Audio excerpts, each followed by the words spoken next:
नमस्कार मित्रांनो, कोर्टाची पायरी हे सदर आपण आता नियमितपणे सादर करत असतो। हे सदर विशेषतः वकिली व्यवसायात नव्यानेच पदार्पण केलेल्या विद्यार्थ्यांसाठी, वकिलांसाठी आहे। अर्थात केवळ वकिली व्यवसायच नाही तर सामान्य माणसंही या यूट्यूब चॅनलच्या माध्यमातून विशेषतः कोर्टाची पायरी या सदरातून आवश्यक असणारी कायदेविषयक माहिती, ज्याला जुजबी माहिती म्हणता येईल, प्राथमिक माहिती म्हणता येईल, अशी घेत असतो। मित्रांनो, अनेकांनी विनंती केली होती की हस्ताक्षर तज्ञाचा पुरावा किंवा हस्ताक्षर तज्ञ अक्षर नमुने याबद्दल आपण काहीतरी बोलावं। एकत्रितपणे पूर्वी एका व्हिडिओमध्ये आपण ह्याच्यावर भाष्यही केलंय, पण आज आपण केवळ हस्ताक्षर तज्ञ किंवा हस्ताक्षर याविषयी बोलूया। आता दिवाणी काम असेल, फौजदारी काम असेल, अनेक वेळा हा प्रश्न कोर्टासमोर येतो आणि मग मृत्यूपत्रावरची मैताची सही बरोबर आहे का, ती कोणी डुप्लिकेट केलेली आहे का, पूर्वीच्या खरेदी खतांवर कोणीतरी डमी उमेदवार उभा करून त्याची सही किंवा अंगठा घेण्यात आलेला आहे का, एखाद्या खून खटल्यामध्ये किंवा फौजदारी खटल्यामध्ये फ्रीजवर सापडलेले बोटाचे ठसे हे आरोपीचे आहेत की मैताचे आहेत, की आरोपीचे आणि मैताचे नसून अन्य कोणत्या त्रयस्थ माणसाचे आहेत, मैताने लिहिलेली चिठी म्हणजे आत्महत्या करण्यापूर्वीची चिठी ही खरंच मैताच्या हस्ताक्षरात आहे का, किंवा अनेक वेळा गुन्ह्यात आलेली पत्रव्यवहार त्यावरील हस्ताक्षर हे संबंधित माणसाचे आहे का, सही संबंधित माणसाची आहे का, याबद्दलचे वाद निर्माण होतात। फौजदारी केसमध्ये हे वाद बहुधा आरोपींतर्फे केले जातात आणि सरकारी वकिलांची जबाबदारी येते की हे हस्ताक्षर संबंधित माणसाचंच आहे, म्हणजे त्या आरोपीचं आहे। आरोपीने खोटेपणाने हा कागद बनवून ठेवलेला आहे किंवा मैतानेच मृत्यूपूर्वी, आत्महत्या करण्यापूर्वी एक चिठी लिहून ठेवली होती, त्याच्यामध्ये इतर आरोपींची नावं आहेत, ती चिठी मैताच्या हस्ताक्षरात आहे। अनेक खटल्यांमध्ये जी विक्टिम मुलगी असते तिला आलेली पत्र ही त्या आरोपीची आहे। दिवाणी कामातही अनेक वेळा वादी कोर्टात दावा देतो आणि दाव्यामध्येच असं म्हणतो की प्रतिवाद्यांनी खोटेपणाने कागद केलेले आहेत, ही मैताची सही नाही किंवा जमीन मालकांची सही नाही, मृत्यूपत्र खोटे आहे। या प्रत्येक वेळेला लक्षात घेतलं पाहिजे की सिद्ध करण्याची जबाबदारी तो कागद योग्य आहे, बरोबर आहे असा जो क्लेम करतो त्याची असते। म्हणजे सरकार पक्षातर्फे सरकारी वकिलांना योग्य ते साक्षीदार तपासले पाहिजेत। दिवाणी कामामध्ये वादी किंवा प्रतिवादी ज्याने तो कागद दाखल केला असेल आणि ज्याचं म्हणणं आहे की हे हस्ताक्षर संबंधित व्यक्तीचं आहे, त्याची ती जबाबदारी आहे, यालाच आपण बर्डन ऑफ प्रूफ म्हणतो। आता विरुद्ध पार्टी प्रतिवादी असेल किंवा इकडे आरोपी असेल फौजदारी खटल्यामध्ये, ते हात वर करून मोकळे होतात, किंबहुना काही वेळेला आरोपीतर्फे सुद्धा क्लेम केलं जातं, आरोपीतर्फे काही कागद दाखल केले जातात आणि मग आरोपींतर्फे सुद्धा बचावाचा साक्षीदार तपासायची वेळ येते। मात्र तेव्हा कागद सिद्ध करण्याची, हस्ताक्षर सिद्ध करण्याची जबाबदारी ही आरोपीची असते। 313च्या स्टेटमेंट नंतर त्यांना ती संधी मिळते।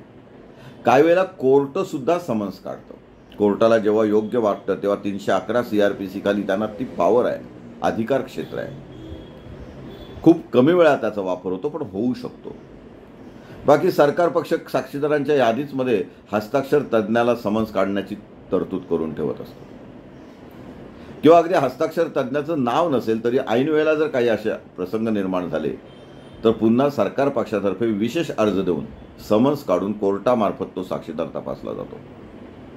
अर्थात त्यावेळेला सरकार पक्षाची जबाबदारी असते, आरोपी हा उलट तपास घेत असतो. दिवाणी कामात मात्र जो कागद हजर करतो तो मग वादी असो वा प्रतिवादी असो, तो त्याच्या वेळेला म्हणजे वादीच्या साक्षीच्या वेळेला तो साक्षी समन्स काढून संबंधित हस्ताक्षर तज्ज्ञाला बोलवू शकतो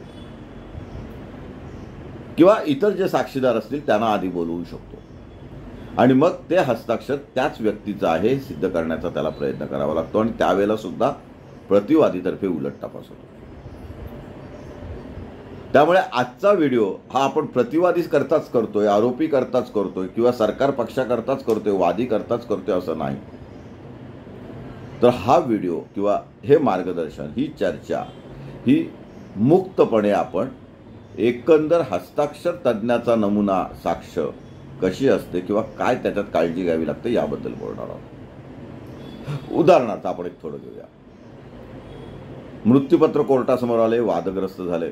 मृत्यूपत्रावरची सही आपल्या आईची नाही असं वादी म्हणतो आणि वादीचं असं म्हणणं आहे की प्रतिवादी म्हणजे मृत्यूपत्राचा लाभार्थी आपला दुसरा छोटा भाऊ याचीच ती सही आहे. यांनी आईच्या वतीने सही केले आणि साक्षीदार सुद्धा त्यांनी स्वतःचे ओळखीतले मिळवलेले आहे. आता हे सगळं सिद्ध करण्याची जबाबदारी वादीवर आली. वादीने पहिला साक्षीदार तपासला, आई तर स्वर्गात आहे. आईचं हस्ताक्षर आणि आईचा अंगठा ओळखणारा एक नातेवाईक, आईचा भाचा असेल किंवा नातेवाईक असेल जो आईसोबत राहत होता त्याला तपासला. त्याने सांगितलं की आईची ही सही नाही, जी स्वर्गवासी आई आहे तिची सही किंवा तिचं हस्ताक्षर हे वेगळं होतं आणि त्यासाठी त्यांनी तिचे नैसर्गिक हस्ताक्षराचे कागदसुद्धा, डायरीतल्या नोंदी, किराणा मालाच्या वहीतल्या नोंदी ज्याच्यात आईचे हस्ताक्षर आहेत, नियमित वापरातले कागद आहेत ते सुद्धा दाखल केले आणि त्यावरची आईची सही, हस्ताक्षर हे ओळखलं. त्याला निशाणी नंबर काढून घेतले. ते त्याच्या ताब्यात होते हेही त्यांनी सिद्ध केले कारण तो आईकडे त्या वेळेला राहत होता. इतर काही पुरावा दिला. आई कशी आजारी होती, आई फिरण्याला सक्षम कशी नव्हती, नोटरी पुढे आई कशी जाऊ शकत नव्हती किंवा सब रजिस्ट्रारकडे आई कशी जाऊ शकत नव्हती. नंतर आणखीन एक त्यांनी कागद हजर केला.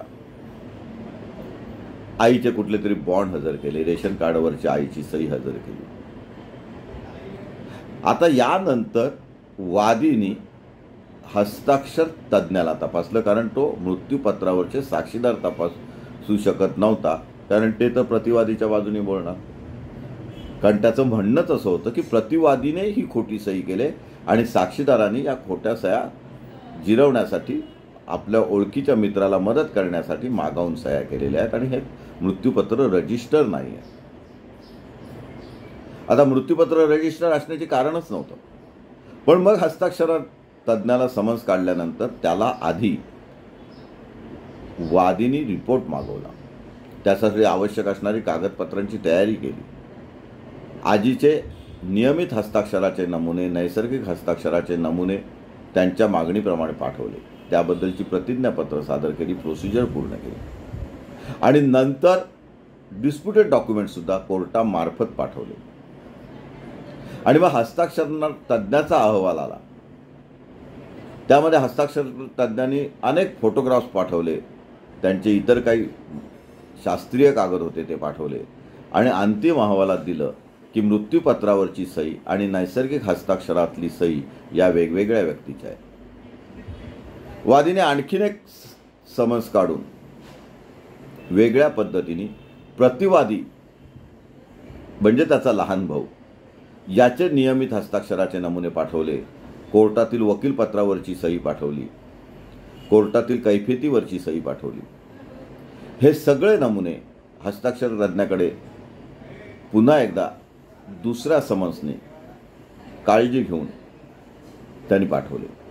कोर्टामार्फत समन्स गेल्यानंतर हस्ताक्षर तज्ज्ञांनी पुन्हा त्याचं परीक्षण केलं, त्याचे पुन्हा अहवाल पाठवले. त्याच्यातही पुन्हा प्रतिवादी नंबर 3चे म्हणजे छोट्या भावाचे हस्ताक्षराचे नमुने, इतर काही टेस्ट आहेत त्या आणि सहीचे नमुने हे सगळे पडताळले आणि त्याबद्दल अहवाल दिला की पहिलं जे डिस्प्युटेड डॉक्युमेंट होतं म्हणजे मृत्यूपत्र होतं त्यावरची सही, हस्ताक्षर आणि प्रतिवादी नंबर 3ची सही, जी अन्य मार्गे मृत्यूपत्रावर नाही, मात्र आईची सही आहे त्या हस्ताक्षरात आणि आईच्या सही खालचं आईचं नाव आहे त्या हस्ताक्षरात साम्य आहे, ती एकाच व्यक्तीची असू शकतात. आता असं ओपिनियन आल्यानंतर हस्ताक्षर तज्ज्ञाची साक्ष महत्त्वाची आहे. मग तो शास्त्रीय परीक्षण करतो, जो अहवाल देतो त्याला तपासल्यानंतर निशाणी नंबर त्याला पडतं आणि हा एक्सपर्ट विटनेस असतो म्हणून त्याची उलट तपासणी होते. आणि या उलट तपासणीमध्ये प्रतिवादीतर्फे तो हस्ताक्षराचा नमुना कसा चुकीच्या पद्धतीने घेण्यात आलेला आहे, ते कागद विश्वासार्ह कसे नाही, हस्ताक्षराचे नमुने तपासताना हस्ताक्षर तज्ज्ञांनी योग्य ते ज्ञानाची काळजी कशी घेतलेली नाही, प्रोसिजरल मिस्टेक्स कशा केलेल्या आहेत याबद्दल भाष्य केलं जातं. उलट तपासात प्रश्न विचारले जातात, ॲडमिशन्स घेतल्या जातात आणि मग कोर्टापुढे प्रॉबॅबिलिटीचा प्रश्न निर्माण होतो की हस्ताक्षर तज्ज्ञाचा पुरावा विश्वासार्ह आहे किंवा नाही, तो स्वीकारार्ह आहे की नाही. आणि इतर साक्षीदारांचा साक्षी पुरावा पडताळून पाहताना आणि कोर्टाला असलेले विशेष अधिकार पडताळून पुन्हा कोर्टाने कोर्टाला असलेल्या ज्ञानाच्या आधारे स्वतः परीक्षण करून, म्हणजे आईचं मूळ नैसर्गिक हस्ताक्षर, मृत्यूपत्रावरील हस्ताक्षर, आईचं अन्य मार्गाने आलेलं हस्ताक्षर, त्या संदर्भात झालेले सर्व साक्षी पुरावे म्हणजे वादीचा साक्षी पुरावा, त्या भाच्याचा साक्षी पुरावा, अन्य मार्गाने आलेला पुढचा तांत्रिक साक्षी पुरावा आणि हस्ताक्षर तज्ज्ञाचा पुरावा याची सांगड घालून एकत्रितपणे विचार करून स्वतः परीक्षण करून कोर्ट ठरवतं की मृत्यूपत्रावरची सही संशयास्पद आहे किंवा नाही. हेच मृत्यूपत्र जर रजिस्टर असतं तर काही भाग वेगळा असता, कारण तिथे आईला प्रत्यक्ष न्यावं लागतं, तिथे फोटो निघतात. आता इलेक्ट्रॉनिक माध्यम आहे, पूर्वी इलेक्ट्रॉनिक माध्यम नव्हतं, परंतु मृत्यूपत्रावर ते फोटो चिकटवावे लागतात, ते अंगठेसुद्धा घेतात, 2 साक्षीदार घेतात, ओळखीची सही करणाऱ्यांच्या सह्या घेतात, ती विश्वासार्ह माणसं आहेत की नाही या सगळ्याची पडताळणी होते. पण जेव्हा मृत्यूपत्र रजिस्टर नसतं तेव्हा मात्र मग कोर्ट अशा प्रकारे अन्य पुराव्याची सांगड घालून परीक्षण करून तुलनात्मक अभ्यास करून स्वतःचं ज्युडिशियल न्यायिक बुद्धी वापरून योग्य तो निर्णय घेत असतो. जर वादीने योग्य काळजी घेतली, योग्य पुरावा आला आणि हस्ताक्षर तज्ज्ञाच्या उलट तपासात कोणतीही अशी घातक ॲडमिशन आली नाही की जेणेकरून हस्ताक्षर तज्ज्ञाचा पुरावाच खोटा ठरेल किंवा अहवाल संशयास्पद ठरेल, अस्वीकारार्ह ठरेल, अशी जर कोणतीही ॲडमिशन आली नाही तर कोर्ट त्यावर विश्वास ठेवतं आणि वेळ प्रसंगी असं मृत्यूपत्र खोटं ठरवतं आणि लाभार्थ्याबद्दल योग्य ते आदेश देऊ शकतं. अर्थात अशा संदर्भात वैकल्पिक मागणी काय होती वगैरे हा सगळा वेगळा विषय आहे. आज आपण फक्त हस्ताक्षर तज्ज्ञाच्या साक्षीबद्दल किंवा त्या संदर्भाच्या पुराव्याबद्दल बोलतो. अनेक वेळा मोडी लिपीमध्ये काही कागदपत्र येतात, अशा वेळी मोडी लिपीतला एक्सपर्ट तपासला जातो.